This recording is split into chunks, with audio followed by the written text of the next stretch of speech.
Hello, and welcome to Painting Our Portrait. So each week we've been learning about different parts behind the reasoning of the portrait of a graduate for Utah School for the Deaf. Now, vlog number 8, how to frame our completed picture. How does it apply to our teaching?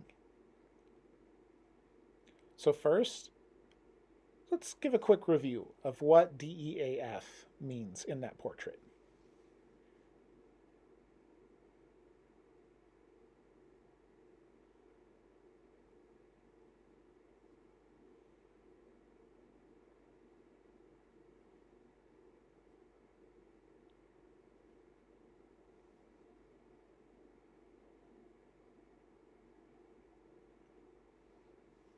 Okay, so now you may have noticed with those the attitudes, skills, and knowledge. It's not some kind of checklist. So also the portrait of a graduate applies everything from parent-infant program all the way up to post-high school. So you don't say preschool, check, I have all these skills done. No, it's a lifelong skill. It needs to continue on forever.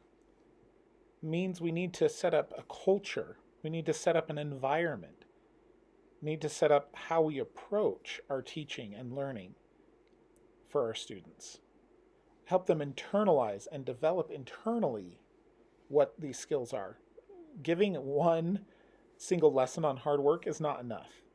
A lesson is not enough on teamwork, but a culture requiring it throughout time, collaborating with other teachers in the future, watching us as teachers and what we do when we work together, builds internally. Oh, that's what teamwork is and how I can use it.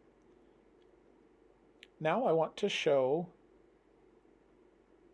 what the developmental milestones look like for one of the areas.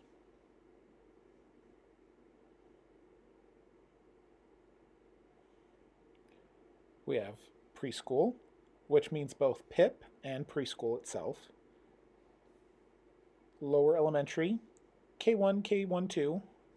Upper elementary, 3rd, 4th, 5th. Middle school, and high school. And then lifelong. And of course that applies to post-high school. I picked critical thinking because I wanted to show the variety in it. There are two lines, kind of two different approaches, things that we need to be working on for this. Notice for the youngest grades, it's just one row, because we have to be developmentally appropriate as we move along. For lifelong, it becomes one column again. Some of the pathways have one just for all of it. Some have kind of up to 2. So it doesn't need to be complex or big. Keep it simple. We want to see that progression over time, and it builds and develops as it moves along. With the word choice, we've been very careful in how we chose the verbs. It's been based on a taxonomy. Bloom's and Marzano's revision of Bloom's taxonomy means all of the verbs build on each other as they move along. The skills, the knowledge, the attitudes build up as they go.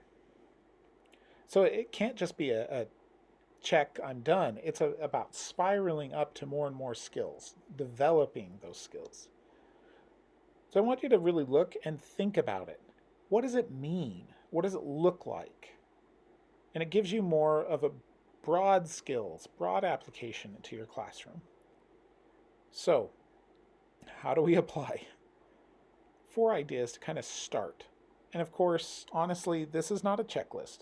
It's not a test. It's cultural. That means there's not one simple right way. Use your professional thinking and try things. So the 4 ideas. Every month, pick one pathway and go just through them throughout the year. Try to include it in your teaching, in the learning, in the classroom for that month.